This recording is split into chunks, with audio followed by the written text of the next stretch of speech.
My name is Lubin, and I'm actually traveling around the world for 1 year, more or less. I've already gone surfing in Costa Rica, volcano climbing in Ecuador, and now I'm heading down to the bottom of the world in Chile. You can read more about my adventures on my website at llworldtour.com. I'm about to board the Navimag Magallanes for a 4-day journey into the Patagonian channels. I don't think this is quite Norwegian cruise lines, but it might be better. The boat itself is about 400 feet long and sleeps 300 passengers in private cabins like this one, or shared dorms with bunk beds.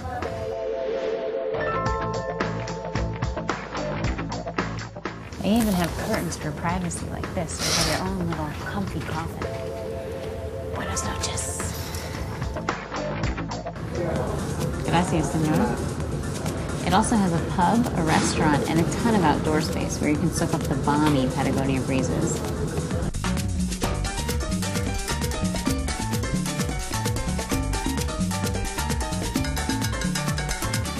Sometimes it gets a little bit windy here.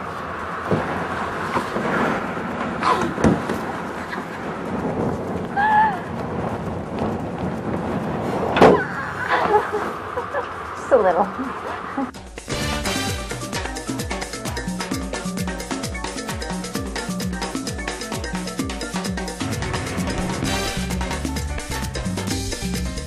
And of course, here's the bridge where all the navigating goes down.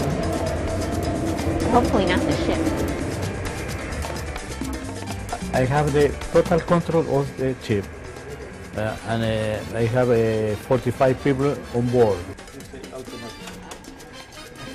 Autopilot, straight away. Now I can go back to the bar. Even though it's not a luxury cruise liner, the Navimag is still not cheap. Prices range from $350 for a bunk in a shared room to more than $2,000 for the best cabin. But that does include the 4-day, 3-night journey, excursions, lectures, and even this tasty, authentic fare. Tonight's chop suey.